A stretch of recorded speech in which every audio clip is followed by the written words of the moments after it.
I'm out of storage. Oh, we're live. Okay, perfect. Hey, everybody. It's Always Bookin Comedy. I'm Mark Masters. We got Andrew Weigleitner. How do I Yep, say that? you said it Weightlifter? exactly right. Leg widener? That's a tough name. That's not an easy name. You got it on the You first say it. try. I'm impressed. Say it for everybody. Weigleitner. All right. Yeah, that was close to what I said, I guess. How you doing today? I'm good, man. It's a beautiful Good. day. Good. You're in Colorado now, right? Yeah, where are you at? I'm in Colorado as well, Denver Okay, area. Yeah. excellent. So pretty similar. But you didn't start comedy in Colorado, right? Is what I That's hear through right. the I actually, grapevine. I don't know you super well, so let's get to know each other a little bit. yeah, for sure. Yeah, Yeah. well, I started in Madison, Wisconsin, actually. Oh, I didn't know that. That was Yeah. not what I was going to guess. Tell us more. What were you gonna guess? I thought you were from Minnesota for some Yeah, reason. no, I did. I was there for a while. I started in Madison and then moved to Minneapolis Does do shortly you do after. the Comedy Works like new talent thing? Yeah. Mhm. Yeah, and does Comedy on State do anything like that? Theirs is more of just a like typical open mic format where um people I'm not sure if they make people sign up in person. I think they can sign up online, but it's a much smaller scene, so rather than getting on, a couple times a year, it's more like you just have to wait a couple of weeks. Oh, that's awesome. Yeah, and it's How it's a much time do great you get? bar. It's threes, fours, and fives. Okay, nice. That's So cool. it's kind of cool going back because um, I was doing threes at the mic and um, they used to like make us bark. Like you'd have to put on this. There was a chicken costume and a gorilla costume, and yeah, if you stood and handed out flyers in the costume, you would get guaranteed stage time that night. So like you wouldn't even like get paid or anything. It'd just be like, yeah, you can go get a guaranteed 3-minute spot at the club. But it was such a great it was such a It's great supposed to be one of the best rooms in the country. Do you yeah. agree? So it was worth it, And then I don't think I never got to do one of the 5-minute sets while I was living there, but then I've been able to since going back. How long have you been doing comedy? I started in 2010 in Madison. Holy cow. Yeah, That's so going I on was 15 20. years. I think I was 26. Yeah, I think it was Wow. 26. That's wild. And then you went to Minneapolis. Uh Is huh. that right? Yeah. Yep.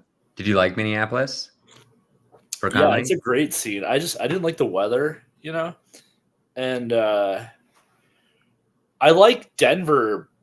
I like the scene out here a little better. There's a lot more independent stuff going on. There's so many breweries out here. There's so many it's almost like every comic is also a showrunner out here. That's the whole thing about always booking comedy. Everybody's always booking everybody else all the time. Yeah, yeah. It's a I big, like that big ABC. circle. Are Yeah, you an Alec ABC. Baldwin fan? Yeah. I know. Glengarry Glen Ross. Yeah. Uh, awesome. So you go to Minnesota, then you came straight to Denver from Minnesota? Right. Uh-huh. Yeah, Nice. Rebecca and I moved out here together. We met Cool. in Minneapolis. You know Casey Flesh, by the way? Yeah, Casey and I were roommates. Oh, heck yeah. I just booked him and he booked me not like 6 months ago. So it's, we're always booking everybody. Awesome. Yeah. How did the shows that you did for him, how did those go? It was okay. He does Don't Tell out there. I bet the Don't Tell is pretty good. It was one of those things where it was like start time for the show and there was zero audience. Oh no, where And was he was it? like, well, we can I'll still pay you, but we can cancel it. And it was me and my feature flew in from LA. And we were Yeah. both like, we're paying for a hotel tonight. We kind of want to do the show. Yeah. And let's just hang out a little bit. And eventually there were like 6 people. And That's not so bad. it was fine. I mean, it was fun, excuse me. I'm doing Don't Tell in a couple weeks here. I'm headed back. Nice. In Minneapolis, you mean? Yeah. Okay. The first time I did it, it was in barbershop, and this time I know the location, but I can't disclose the Yes, you location. can. Okay. Where was it when you did it? What's that? What was the It, venue? it wasn't a don't tell. It was a brewery it was like half an hour Oh, north of Minneapolis. I forget the name of the town. oh, that's why. Because the don't tell shows are Oh yeah, usually don't tells are pretty. usually good. I mean, Yeah, they're always full in my experience. They're yeah, not always awesome, but they're always full. Um, I don't know. Have you yeah, ever done yeah. a bad don't tell or like What's a that? mediocre don't tell? No, they've always been good. Oh, that's good. Cool. Good. Yeah. In Colorado, I've always done good ones. I won't say where I did one that was not very good ones. The comics were great. It's just like the audience, just like I think the audience was expecting Kevin Hart to walk out at any minute. You Yeah. know, they were like, we're paying $25. You never know who's going to come on stage, and they were very good, competent comedians, but they were not even a single one of us had a TV credit. Yeah. Do you remember the Miller Genuine Draft blind date? It No. was like this concert you'd like would win concert tickets, and then but you didn't know who you were going to see. Oh, And that's I don't hilarious. remember who has a bit about it, but it was like all this build up and it's like it's filter. Like that was the secret pen. It was like, oh, it's not that great. That's so funny. I do want to say there's a couple of people tuned in on the internet. If one of you is the person that emailed me today, and I said you could ask your question here. If you're on YouTube, you can just type your question in, and Andy and I will talk about it.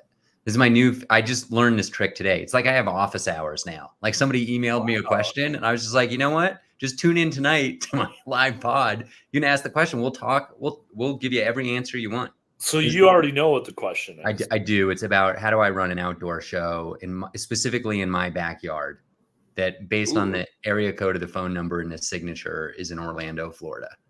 So Ooh, that's a good question. I can't wait to hear them ask it. yeah, hopefully they ask. If not, maybe we'll just I'll talk act about it anyways. surprised.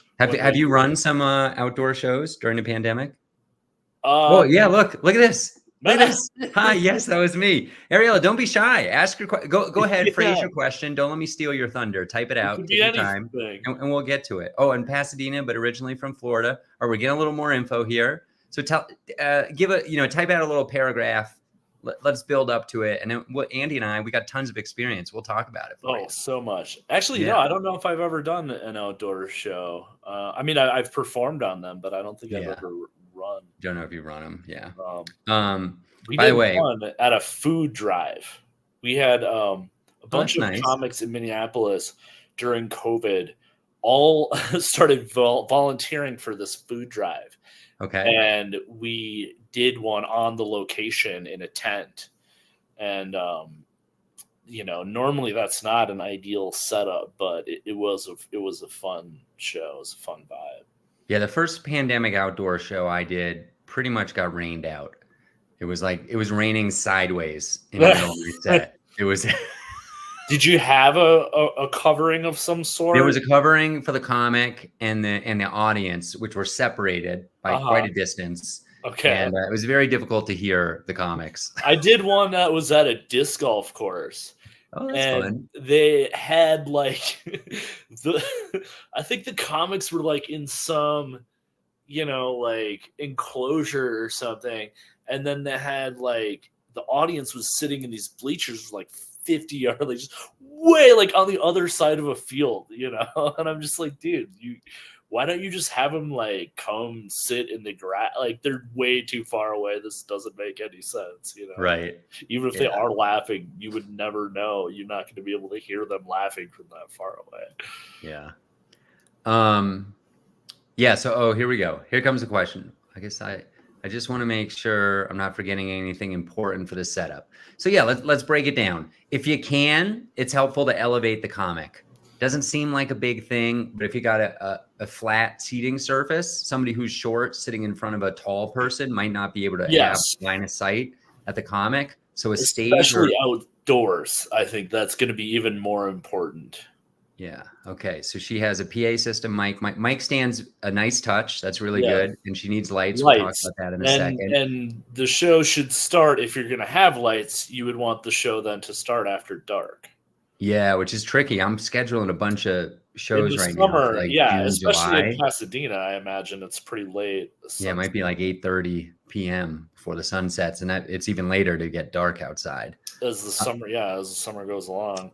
I did a great show near San Francisco that was outdoors, and it was like a backyard, and there were like sliding doors, and you went out onto like there was like 3 steps down to the ground, and so the comics were up on that little stoop, I guess you would Yeah. call it. So we had some elevation. That The was really nice. more yeah, the more enclosed the space is, I think the better off. If you're just out in a field, Yeah, I it's mean, not good. really, But Ariella, if you've got if you could put up if you've 4 got walls and a walls, ceiling and put a comedy club sign on the yeah. outside, you could have a great outdoor What I comedy what show. I what I'm saying is, like, you might be outside, but if there are walls, like, maybe you've got walls on 3 sides or something, like, Yeah. you're I mean I slightly mean, look, you can have a great outdoor comedy show, and even the San Francisco comedy show I did, it was at, like, 3 PM. It was baking hot. It was, like, 105 degrees. It was awful in a lot of ways, but it was really fun. There was, like, 80 yeah, people there, and they had a blast. So, one of the tricks are or one of the negatives of doing an outdoor comedy show is all the laughs, they just disappear into the ether. So, for the right. comics, it's a little difficult to get a read on how well you're doing, and for some comics, it can be a little discouraging. If you've been around the block a couple times, maybe you know that. Yeah, so you Um, don't want people sitting too far away. The more intimate you can make it, the better. Look If at this. you have a back patio with See, that's what I'm talking about. I think that could work, if you've got a slightly enclosed feel, so Yeah, it's you're sort of inside and outside. It's sort of more like a patio type of a feel. yeah. Yeah, I think So here's I'm gonna run through 3 lighting systems. The first one won't work outdoors. It's like a $30, $40, very cheap. Those lights I lent you, Andrew, a long time ago. They're just one of those. You can get it for 30, $40. You're just getting started. You're doing a bar show, makes a spotlight. I did a show last Thursday. There were like 60 people at it. It's by a big, reputable Denver comedy show running organization. And they're still using that $30, $40 light. It's hard as a comedian because it like blinds you. You can't see anybody. It's kind of crazy. Um, so Yeah, that's that's how you know it works. If it's blinding you, then it's the perfect stage yeah, well, maybe, and for some people, and light. so if you want to upgrade from that, I got 2 ideas, and I can I guess Ariella, if you're interested in either of these, just email me. I'll give you like an Amazon link to buy them, but they're pretty expensive. Like one of them is you want like they're spotlights. So they're circle spotlights. You buy a fancy light, you get a tripod for each one, extension cord to run to them. And then you have you have a focuser on the front. And then there's a diffractor. Is that the right word? Diffuser. I don't know what it is. It's an iris basically, like the James Bond thing. And it's got a little stick on it, and you can make it bigger or smaller. And you have 2 of them, and 2 is important if you're going to come from the sides, because you can kind of see it right now. Like I have a window over here, so I have a light source in this direction, but you can see a shadow on this side of my face. And it doesn't seem like a big deal to people looking at it right now, but imagine somebody sitting in this direction. They can't see my facial expressions. There's going to be a big shadow on my face. All right, what do we got? Some new. I'd rather not blind the comics. Yeah, I'm kind of anti-blinding comics myself because you want to be able to see the audience, etc. Maybe I'll have Andrew chat for a little bit, and I'll see if I can find the model numbers and just say them here. But the other thing I was going to say, and I kind of like this strategy better for what I'm envisioning Ariella's layout to be. It's kind of the don't tell model. You put a shotgun light right in the middle of the audience, and it just fills that whole back wall. Yeah, yeah, and then just sort of be careful if you have any way to like rope it off or kind of keep people from bumping into it or knocking it over or tripping over the cords or anything like that. Yeah, that is tricky. And then now she's changing it up on us, but that's okay. That's how we do it. Mount the We probably lights. want to mount the lights up top. So what do you think is up top? Is there like a pergola going on? Yeah, up Do we top. have a That could mean ceiling in anything. this comedy club? Is there a hanging garden? I mean, honestly, like with that, you could just get Home Depot painter lamps. You know those cheap things you put a bulb into and it looks like the dog cone, but it's silver. Like they're probably like $8 for one of those. Yeah, Yeah, I mean, or anything that's getting there's a light. latticed overhang. Yeah, you could totally get away with that. That's what I would do, Ariella. Get like three It's of those, practically indoors. center and two sides. By the way, who books this? Can Andy and I come out Lat- and perform? the lattice overhang, isn't that just another word for a roof? Yes, exactly. Well, and laughter out. But It's a permanent structure. yeah, I would just try those paint. I call them Home Depot painter lights. I think that would she seems satisfied. Seems like that's gonna work. Ariella, will you send us pictures after this show? And then in like, I don't know when, and tell us when the date of the show is. Because then I'll when we have another version of this, I'll show them online because I can look, I can show artwork on here. So you send me a picture and we'll show it to our regular viewers and listeners. Yes, we will. Show is May 11th. Okay. Giving away all of our secrets. Look at that. Look at that. All right. She books it. She's doing everything. All right. Well, if it goes well, you let me know. I'll come out to Pasadena. I will be out in Pasadena. Where is Pasadena? Like north of LA, right? Do you know, Andy? Oh, you're asking me. Yeah, I think that's where USC is, maybe. It's East. I don't know. I just know the song. She says it's east of LA. It's in the LA area. there. I'll be in the LA area twice in the next 3 months. So yeah. Anyways, okay, that was a nice tangent. Let's get back to Andrew for a little bit. So you've been doing comedy 15 years. When did you run your first comedy show? Oh man, I'm glad I don't talk about this much. It was at a place that I don't know if it exists anymore, but in Minneapolis called American Burger Bar, and Okay. it was the the owner convinced me that I should have my name on the show because he thought that just my name was funny, so I should have like it should be. So he said, so it was the thick and juicy comedy show because it was at American Burger Bar, but it was Weigleitner's thick and juicy comedy show. Perfect.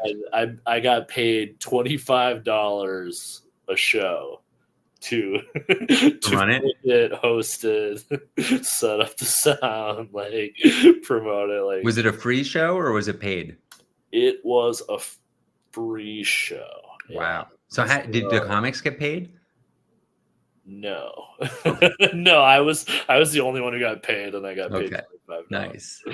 And yeah, and so I was working at Brave New Workshop across the street. Have you ever heard of Brave New Workshop in Minneapolis? So it's like Second City improv and sketch, but in Minneapolis. And I was asking, you're talking about like having a raised surface for the comics to perform on. I was asking my boss if I could borrow a piece of their portable stage. They had this stage that came apart in squares, and I was wondering if we could just borrow one of those squares to use as our stage. And the owner's like kind of a hard ass, and he was like, well, let me get this right. You're saying you want to borrow my stage to do a comedy show across the street from my comedy theater?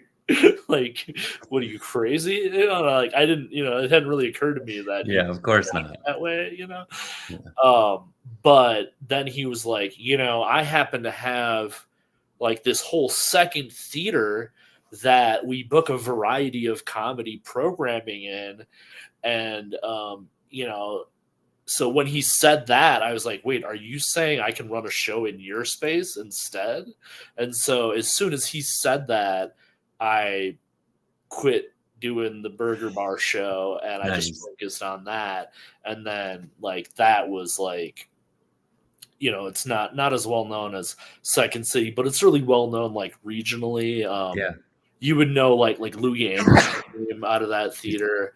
Al Franken and Tom Davis were the first two head writers of SNL, and they both Yeah. came out of Brave New Workshop, or Senator Al Franken. called Dudley Riggs, Mhm. the guy who founded the theater, and then he opened the Brave New Workshop Comedy Theater, and then the Experimental Thinking Center, where like Louis performed, and actually Penn and Teller came from there too. So Wow.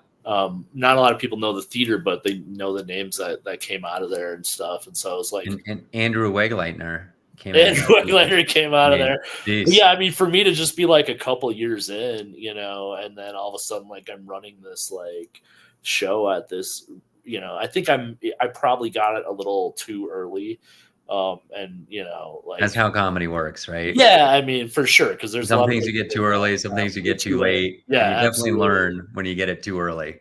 Like, Right, and it was really like a great learning experience and all that, and like a cool thing to kind of have on my resume and stuff. And it also helped, like, gave me an opportunity to like work with all of these veteran comics because I could offer them headlining, and they were like door deals and stuff, but they were usually, it was a Thursday show. who was somebody you were really excited to book back then? Um, well, like, my favorite Twin Cities comic is Chris Maddock. Um, he was just in town at the Ford, and he Okay. did our Longmount show and stuff. But yeah, I mean, I don't know if like the people like the really famous Minnesota comics like Maria Bamford and Chad Daniels, I think would have been a little bit out of our reach, but like definitely like the majority of the local headliners would come through. It was a monthly thing, and Do you ever have Mary Mack? I don't think we ever had Mary, but I did get a chance to work with her Nice. at So funny. in Madison. Actually, a Oh, buddy of cool. mine was booking a show in Madison, so yeah, I got a chance to work with her and Tim. Um, have you ever met her husband, Yeah, Tim? yeah. I haven't met Tim, but Tim and Mary are headliners on this year's Vail Comedy Festival, everybody. VailComedyFestival.com, coming up Memorial Day weekend, May 24th through 26th. We sold $1,900 in festival passes today. Wow, Unbelievable. Unbelievable. Red letter day for the festival. We might well, actually get back into the black. I highly recommend going to see Mary and Tim. She's incredible. Tell everybody. Especially individually, they're great, but when they're on the same show together, and they when they improvise and interact with each other, and I don't want to like spoil too much of Sure. it, or give away what they do, but it's unlike anything else you'll see in stand-up comedy, and I'm a huge fan. And yeah, definitely, Nice. like there were some people that were just like a little bit too busy, and we couldn't get them Yeah. on the show because they were just like a little bit out of our reach or Yeah. whatever. I'm excited to meet Tim. And everybody says he's so funny. How about Steve Gillespie? Was he back Yes, we there? did have Steve on our show. Yep, he was great. Nice. Crushed it, Cool. obviously. I did want to say something to Ariella. I don't know if she's still online, but the lighting, those Home Depot lights, I left out an important detail. Get some yellow gels. You can order them on Amazon. It's like yellow saran wrap basically that won't melt, and it will, for Caucasians in particular, don't use LED lights. They'll be too blue. And even regular incandescent lights they'll be warmer, but you want like maybe one of the three or maybe two of the three, not all three of them. Put yellow gels on them, and it'll make videoing, photography, and just the in-person experience a lot better. Oh, she's there still. Awesome, cool. Thanks for sticking around, Ariella. We got a new fan on Always Bookin Comedy. I love it. All right. Any crazy show running stories? I haven't really had any crazy show running stories. Fortunately, it's been pretty smooth. We run a pretty tight ship, so Nice. we don't put up with too much nonsense. Yeah. What do you do when somebody runs the light? I don't really worry about it too much. I kind We of run a really tight ship, but I don't really worry about the details. exactly, yeah. Well, Rebecca's more The rules person, yeah. the She's enforcer, the more, punisher. well. So here's the way I see it. Like we're paying people to do a certain amount of time, right? Mhm. So if they want to then do more time for that same amount of money. I Okay. just feel like I'm getting a better, Better deal. we're not booking anybody that we're trying to get them off the stage. Right. Like, Okay. All right. all anybody that we're booking, we're comfortable. Like if they're crushing, if they're feeling it, having a good time, Hmm. they can keep going. It's sort of a budget thing where you need people that can like fill a certain amount of time, and some people can do 5 minutes, some people can do 10 minutes, some people can do 45 minutes, and then how long they can do sort of is how much money they can charge for their set, Right. right? So like, um we have to try to produce a show where we don't have to pay for a lot of minutes of comedy, Yeah. so when people go over the time that we have contracted for them, it just sort of like kind of makes my job easier of having the show has to be I Nice. don't want the show to go under an hour, Sure. like Of course not. just for the sake of like the venue and like having people in the space and spending money for a certain amount of time. Like I feel like it needs to be like at least 60 minutes, right? Yeah. So we need to book somebody like to do a half hour, somebody to do 15, and then me, Rebecca, and maybe a guest set have to fill in that other 15 somehow, right? And Nice. then like if we riff a little bit in between, or if people go over or whatever, like the show goes a little longer, it's not a problem. It can be an hour, it can be an hour and a half, hour 45 even. It's not too bad. Yeah. So like there is room, and it's not like where the show needs to be over at a certain time because they're trying to close. Like we start our show at 7 and the venue closes at 9, so we have plenty of leeway. If the show runs long, we don't have to be out of there yet. Right. Do you got any Colorado comics you want to shout out that have been particularly good that maybe I should be booking? I mean, everybody, man, everybody we've had, we've been really happy with. I mean, just going back through like, the first headliner we ever had was AJ Finney. Uh-huh. And he was fantastic. Rebecca worked with him in St. Paul when he was headlining at Laugh Camp in St. Paul, and I think I popped over and did a guest set, but I was hanging out and met him, and then he came back and headlined again, exactly a year later, just sort of a anniversary kind of 1 year celebration, having our first headliner back again. Nice. And then our second headliner was Steve Gillespie. So that was kind of cool to be able to book him in Minneapolis all those years back at Brave New Workshop. And now here we are like 10 years later, and he's headlining our show in Denver. That was pretty special. And then we had Ben Kronberg was really good. Oh, nice. Yeah, Christy Buckley, Kate McLaughlin, Mike Stanley was really good with Those are, David Rodriguez, who runs the comedy for it, was headliner. And yeah, I can't, I mean, those are I think, killers.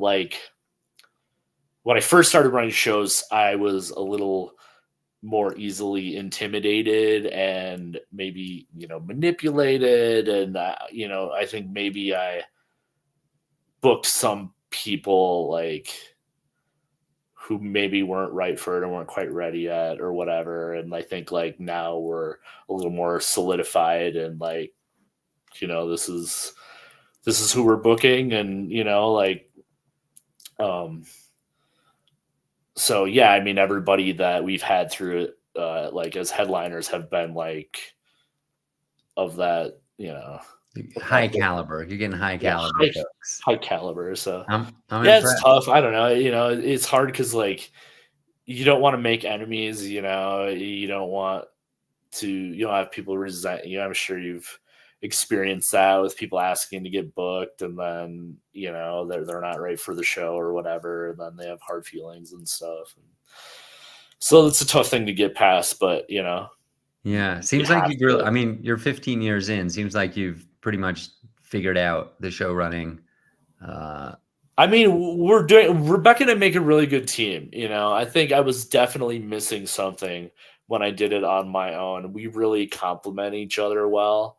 Um, I feel like I do more of the like grunt work, hauling the equipment around, putting up the posters, handing out the flyers, um, You put on the chicken suit, proverbially. putting on the chicken suit, and also booking. Like I've pretty much, like I consult with her about booking, but I pretty much just like handle that. So um, I do a lot of that stuff, and she designs the graphics, does all the social media posting, handles our interactions with the promo team from the venue. So and that's her background, Okay, what she went to school for. So, nice. um, All right, we got to wrap this up, Andrew. oh Before shit. we do, I want to show a picture of the lamp I'm talking about for our guest. That's the Home Depot cheap lamp I'm talking about for Ariella. Ariella, how Dude, do I I was say that? thinking that I was doing therapy and I had another half hour right now. No, we're running out. Sorry, it was so long winded. I didn't even get to a good story or Do anything. you want to? You can tell a quick story, and then why don't you tell us how to find you, and then why don't you close with this will give you a little time to percolate and think about it. Yeah. Your number one thing you've learned as a showrunner. All right. So, story.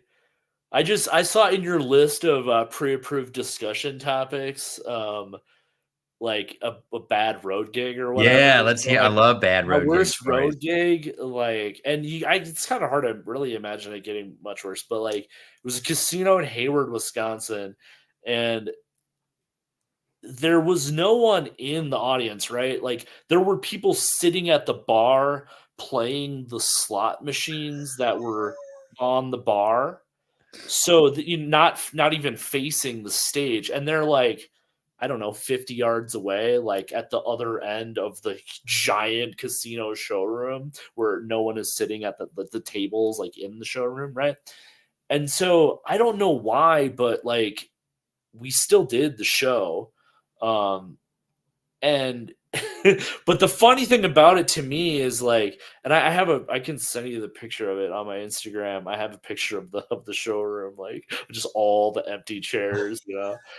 But the funny thing isn't that we had to do the show, but that we had two shows that night. And Oh, we and it's not like the room cleared out and then this late show audience came in. The second show was for the same whatever three people sitting at the bar that had been playing their slots all night already. And this was like when I was featuring, right? So I only had a half hour. It wasn't like I had a second half hour that I could do at the second show. So I did my same half yeah, of hour that course. already bombed the first time I Yeah, did it. it's not And I going to had get to do better. that same half hour to the same people again. And they're already like super far away, not paying. Was this? You don't have to say a name. We can talk about it later. But was this booked by one of these national bookers, or is this something that you set up? I mean, I don't think anybody cares. It was funny business. It was a Okay. Midwest Okay. Yeah. Midwest Yeah. agency. And I mean, normally like they book a lot of great stuff and like Yeah. even like Casinos can be weird. Even when there's a lot of people in the room, they're just in a bad mood because they lost a bunch of money. yeah, I don't know because like I think I did that same casino earlier and they did it in a smaller side room. And it was maybe like 10 people or something, but the show was fine because there was an audience and it was in a smaller room. But Yeah. yeah, the next time, man, there was there was no one there. It was great. All right. How can people find you? How did people find your monthly comedy show? Yeah, so Codependent Comedy Presents on Instagram. That has all of the shows that Rebecca Wilson and I run. I also have my website, andrewweigleitner.com. Andy Weigleitner on Instagram, Andrew Weigleitner on Facebook. Hit Nice. me up. What's your number one lesson for somebody running a show? I mean, I think it's sort of the same lesson as just doing comedy in general, which is to look at the big picture. You can't place too much importance on any one individual show. Um, you just have to look at, the overall trend of, how are things going in the big picture. And so there's never going to be one show that makes or breaks your career. It's just that if every time you get on stage you're bombing, then that could be a problem, or if every show you do nobody comes, that could be a problem. But I mean, after you do it for a while, then it just becomes habitual, and you start not making such a big deal out of every individual show, and you're able to relax and have more fun with it, which ultimately makes it a more fun show for everybody. Yeah. That's awesome. Well, thanks a lot, Andrew. From Madison, Wisconsin to Minneapolis, Minnesota to Denver, Colorado. This is a lot of fun. And shout out to Ariella, who hopped on and asked some great questions about outdoor lighting. And a quick shout out to Picadillo chocolate chip cookies, which I'll talk about next week. I think some more. This is incredible. I might have said the word wrong, but it's some kind of like solid sugar Mexican thing that you grate. And there's an incredible cookie recipe circulating right now. Everybody try it. Andrew Weigleitner, everybody. We'll be back next week. Thank you so much.